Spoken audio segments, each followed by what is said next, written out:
आज जो हमारा टॉपिक ऑफ डिस्कशन है उसका नाम है लाइसोसोम्स, जो आज हम ऑर्गेनली पढ़ने जा रहे हैं। लाइसोसोम्स लाइसोसोम्स को ब्रेक करके देख लेते हैं इनके वर्ड्स का क्या मतलब है। लाइसो जो वर्ड है वो निकला है लाइसिस से।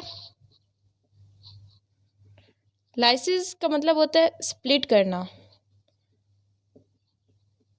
स्प्लिटिंग या ब्रेक डाउन।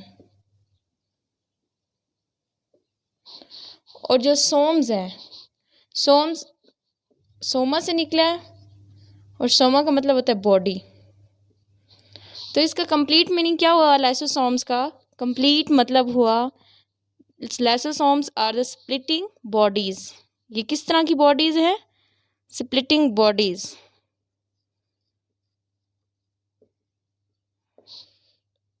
लाइसोसोम्स जिस तरह हम प्रीवियस अपनी ऑर्गेनलीज में पढ़ते आ रहे हैं कि जो सारी ऑर्गेनलीज थी उनको हम किसी चीज़ पर डिफ्रेंशिएट करवाते थे उनकी मेम्ब्रेन की बेस पे। तो लाइसोसोम्स की कितनी मेम्ब्रेन्स हैं ये देख लेते हैं। लाइसोसोम्स की एक मेम्ब्रेन होती है, सिंगल मेम्ब्रेन बाउंडेड ऑर्गेनली है। Single membrane.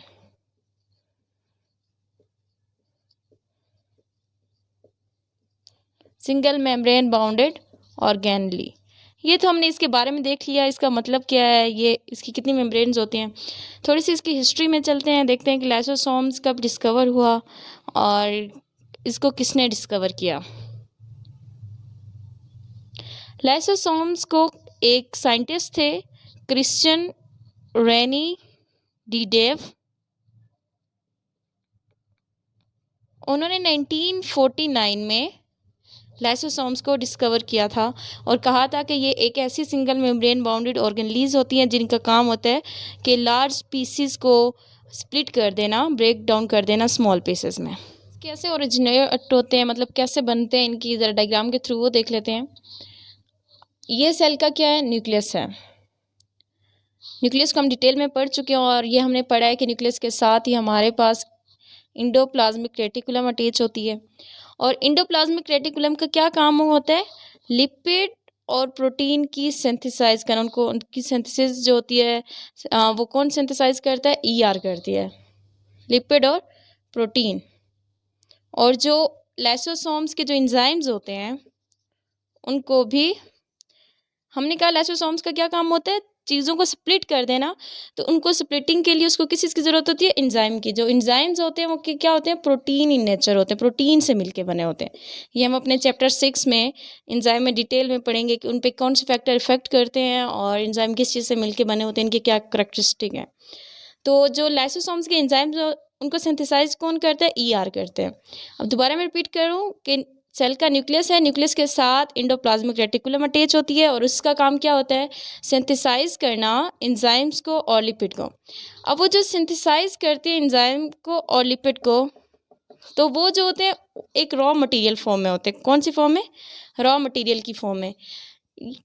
ये कोई फंक्शनेबल नहीं होते, कोई इनकी मॉडिफाइड फॉर्म नहीं होती। तो इनकी मॉडिफिकेशन करने के लिए, इनको फंक्शनेबल बनाने के लिए कौन सी ऑर्गेनली होती है? Golgi apparatus. ये भी हम पढ़ चुके हैं। गोल्जी अपरेटस क्या करती है? पैकेजिंग करती है, इनको पैक करती है। जैसे ये गोल्जी अपरेटस के पास आते हैं, गोल्जी अपरेटस इनको एक मॉडिफाइड फॉर्म में कर देती है, यानी कि ये इनकी एक मेम्ब्रेन बन जाती है, इनकी पैकेजिंग हो जाती है और ये उसके अंदर अपना फंक्शन परफॉर्म कर सकते हैं। तो जो ये एंजाइम और इनके ऊपर एक सिंगल मेम्ब्रेन आ गई, गोल्जी अपरेटस ने इनको मेम्ब्रेन दी, मॉडिफाइड किया, इस फॉर्म में फंक्शन एबल बनाया, तो इसको हम कहते हैं लाइसोसोम्स। अब ये एक ऐसा वेजिकल होगा जिसके अंदर डाइजेशन करने के लिए एंजाइम होंगे, डाइजेस्टिव एंजाइम होंगे। तो इस स्ट्रक्चर को हम लाइसोसोम्स कहेंगे। अब आपको समझ आई होगी कि लाइसोसोम कैसे ओरिजिनेट होते हैं। न्यूक्लियस के साथ एंडोप्लाज्मिक रेटिकुलम प्रेजेंट है और जो लाइसोसोम्स के लिए एंजाइम्स की ज़रूरत होती है वो एंडोप्लाज्मिक रेटिकुलम से आते हैं और वो एक रॉ मटेरियल में होते हैं, यानी कि वो मॉडिफाइड फॉर्म में नहीं होते, वो फंक्शनेबल नहीं होते उस टाइम, जब तक उनकी पैकेजिंग ना की जाए, उनके ऊपर मेम्ब्रेन ना दी जाए। तो वो गोल्जी अपरेटस का काम पैकेजिंग का होता है, वो फिर उसके बाद गोल्जी अप्रेटस के पास आते हैं। गोल्जी अप्रेटस उनकी पैकेजिंग करती है और उनके ऊपर क्या हो जाता है कि एक सिंगल मेम्ब्रेन आ जाती है, वो वेसिकल की फॉर्म में आ जाते हैं और वो जो इंजाइम्स होते हैं उस वेसिकल के अंदर प्रेजेंट होते हैं। तो इस पूरे स्ट्रक्चर को, कंप्लीट स्ट्रक्चर को हम लाइसोसोम्स का नेम देते हैं। ये क्या थी, इसको ओरिजिनेट कैसे किया गया, ये मतलब बनते कैसे हैं। अब इनका काम बार बार मैं कह रही हूँ स्प्लिटिंग का है, ब्रेक डाउन करने का। तो हम एक बार इसकी कंप्लीट डेफिनेशन भी देख लेते हैं। These are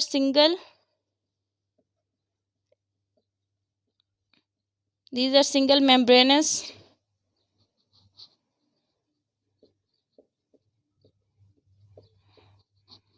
bound organelle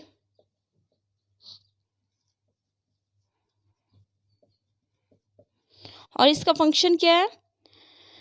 lysosomes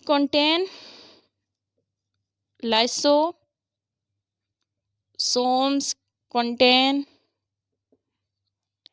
digestive enzyme. इसके पास क्या होते हैं, डाइजेस्टिव एंजाइम्स होते हैं।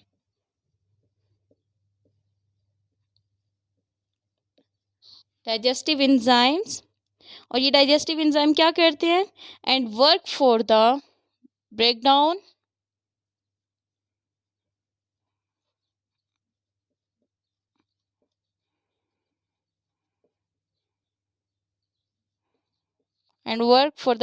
Of food. ब्रेकडाउन किस चीज़ की करते हैं, फूड की, यानी कौन सा प्रोसेस, डाइजेशन, जिसको हम नेम देते हैं। और दूसरा एक और काम भी करते हैं कि जो सेल के अंदर कुछ ऐसे स्ट्रक्चर्स होते हैं, वेस्ट मटेरियल भी होते हैं, स्ट्रक्चर्स भी होते हैं जिनको इनगल्फ करने की ज़रूरत होती है, तो ये उनका भी प्रोसेस करते हैं, उनको भी डाइजेस्ट करते हैं लाइसोसोम्स। अब हमने कहा कि इसका फंक्शन क्या है, ब्रेक डाउन कर देना। लेकिन ये कैसे ब्रेक डाउन करते हैं, ये अपने फंक्शन के दौरान ये क्या करते हैं, किस चीज़ के साथ फ्यूज़ होते हैं, अब हम वो देख लेते हैं। जब ये गोल्जी अपरेटस से ओरिजिनेट हो जाते हैं, गोल्जी अपरेटस से ये ओरिजिनेट हो गए हैं यानी बन गए हैं लाइसोसोम्स। इसके अंदर इंजाइम्स हैं, लाइसोसोम्स हमारे पास रेडी हो गया है, गोल्जी अपरेटस से आ गया। अब इस एक वो होता है कि जिस हमें टारगेट दिया जाता है कि इंजाइम्स को ये बताया जाए कि टारगेट आपका अपने इस जो लार्ज ये वैक्यूल है, अपने इसको स्मॉल पीसेस में कन्वर्ट करना है। यानी ये इसका क्या है हमारे पास, ये बोल दूं मैं, ये वाला क्या है, इसका ये टारगेट है। आपको समझाने के लिए मैं बता रही हूँ, ये एक वैक्यूल है, ये इसका टारगेट है, इंजाइम ने इनको स्मॉल पीसेस में कन्वर्ट करना है। ये क्या हमारे पास टारगेट है, ये क्या है, वैक्यूल है, इसको नेम दे दें। ये जब इन दोनों की फ्यूजन होती है, ये फ्यूज़ होते हैं, इनकी जब फ्यूजन होगी, जब ये फ्यूज़ होंगे एक दूसरे के साथ, तो ये इस तरह का एक स्ट्रक्चर बना देंगे जिसके अंदर हमारे पास वो वैक्यूल भी आ जाएगा और वो इंजाइम्स भी आ जाएंगे। फिर यही इंजाइम इसके ऊपर एक्ट करेंगे, इस वैक्यूल के ऊपर, और इसको कन्वर्ट कर देंगे स्मॉल पीसेस में। इस तरह कन्वर्ट हो जाएगा। ये वो पीस होंगे, पीस ऑफ टारगेट मटेरियल, जिसको कौन सा टारगेट मटेरियल, जिसको हमने वैक्यूल कहा था, ये वैक्यूल, लार्ज वैक्यूल ब्रेक हो जाता है स्मॉल पीसेस में। अगेन मैं रिपीट कर दूं कि ड्यूरिंग इट्स फंक्शन, जब इसका फंक्शन हो रहा होता है, आ lysosome fuse with target material और वैक्यूल हो या टारगेट मटेरियल, जिस जो भी इसको कह दें, that contain digestive enzyme. Lysosome के पास क्या होते हैं, digestive enzyme, it fuse with vacuole, ठीक। और फिर ये क्या करते हैं, जब फ्यूज हो जाते, फ्यूजन हो जाती है, तो फिर यही जो एंजाइम्स है इसके ऊपर आके क्या होंगे, एक्ट करेंगे, तो ये हमारे पास उस मटेरियल को ब्रेक डाउन कर देंगे। तो हम लिख लेते हैं इस प्रोसेस को कि हमने क्या, मतलब जो हमने डायग्राम के थ्रू किया, हम इसको रिटर्न वर्क में कैसे करेंगे। During its function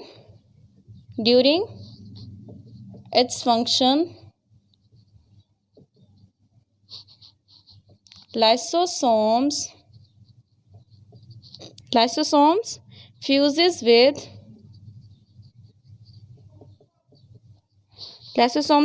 fuses with vacuole vacuole उस टारगेट मटेरियल को हमने नेम दिया दैट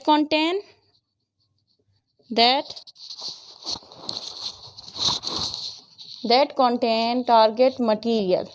वो वैक्यूल कौन सा जिसके ऊपर पास क्या है, टारगेट मटेरियल है।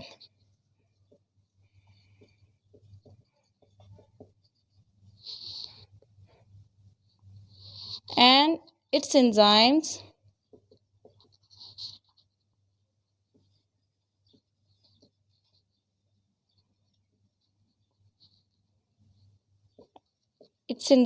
Break down the material. ये हमने सारा वो प्रोसेस लिख लिया कि अपने फंक्शन के दौरान क्या करता है कि लाइसोसोम्स टारगेट मटेरियल के साथ फ्यूज़ हो जाता है और फिर उसको पीसेस में कन्वर्ट कर देता है। ये सब कुछ हमारे पास लाइसोसोम्स के बारे में था। और पेज नंबर 64 पे लाइसोसोम्स के बारे में सारा लिखा हुआ है। हम एक बार रीडिंग कर लेते हैं, ऐसा ना हो कि कोई पॉइंट हमने मिस आउट कर दिया हो। In the mid-20th century, scientist Christian René Didev discovered lysosomes. These are single membrane bounded organelles. Lysosomes contain strong digestive enzymes and work for the breakdown of food and waste material within cell.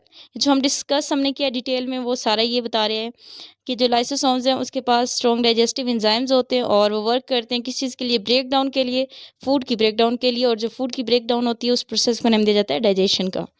और दूसरे waste कुछ material होते हैं cell के अंदर, ये उसको भी डाइजेस्ट करते हैं। During its function a lysosome fuses with vacuole that contains the target material and its enzymes break down the material. इसकी डायग्राम इम्पोर्टेंट है। ये डायग्राम के थ्रू अगर आप उनको समझाएंगे तो ज़्यादा बेहतर होगा। और अगर आपसे कोई पॉइंट मिस आउट भी हो जाता है तो डायग्राम बनी होती है तो एग्जामिनर समझ जाता है कि बच्चे का कॉन्सेप्ट क्लियर था तो मार्क्स दे देता है। और इससे रेलिवेंट अगर आपको कोई भी क्वेश्चन पूछना हो तो आप कमेंट बॉक्स में पूछ सकते हैं। जितना जल्दी पॉसिबल हो सकेगा हम आपको उसका आंसर देंगे। हाँ, शुक्रिया।